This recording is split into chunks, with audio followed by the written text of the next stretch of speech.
just the same way you see a crowd and maybe you're noticing, I don't know what we notice. Maybe hair, I like hair. So maybe you're noticing different hairstyles in the crowd.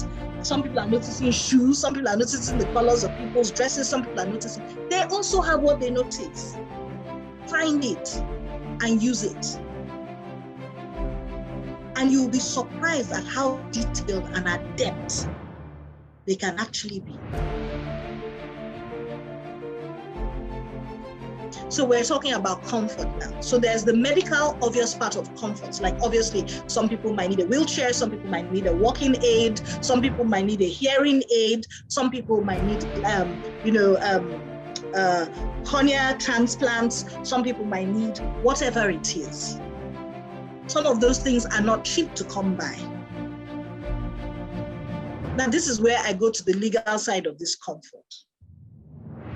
Actually, there are laws in, I'm sure some people are already thinking, nobody obeys laws. Yeah, it's true, but they're there.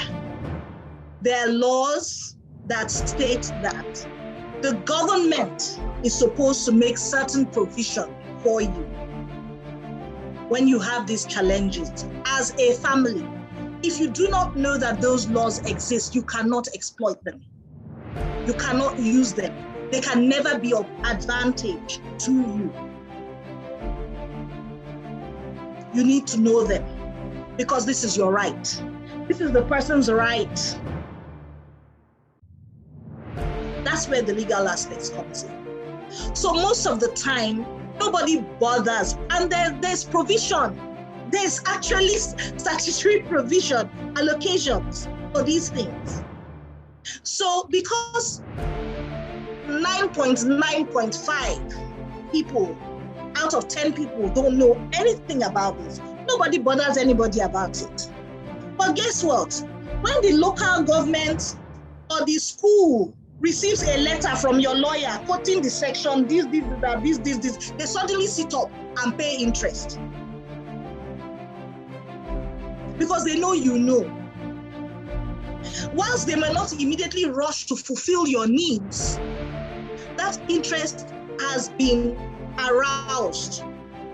And you can at least come to a discussion to make things a bit easier for yourself and for that child or for that person. Our government is not good at obeying laws. And quite frankly, neither are we. But the laws are there for a reason. Like Mr. Conde also said, it's a learning process. If you never exploit it, then of what benefit? You will never know how it works. It will never be implemented. It will never be implemented and it will never be beneficial to you. You might exploit it and be surprised that the person that you're sitting, the local government person that you're sitting in front of, or the disability commissioner that you're sitting in front of, maybe has a disabled child. And suddenly you can work out something. Or has a disabled nephew somewhere and has been thinking, is this thing in part of our law? Me, I didn't know, I just saw this commission. They just bring the money, we share it, we go home, nobody comes to meet us, nobody, or they might even be genuinely interested in doing something good. Nobody has bothered to approach them. And they also have been negligent in that they haven't bothered to approach anybody either. They've just collected salaries and pecuniary interest and gone home. So these things are there and they're there to help you. But you must know them, you must exploit them. And if you don't know them, find a lawyer who does. I'm not advertising myself, I promise you that. But I'm just saying you can reach out. So this is comfort. So if we're okay with comfort and happiness, I would like to move on to health. If we're okay with comfort or happiness,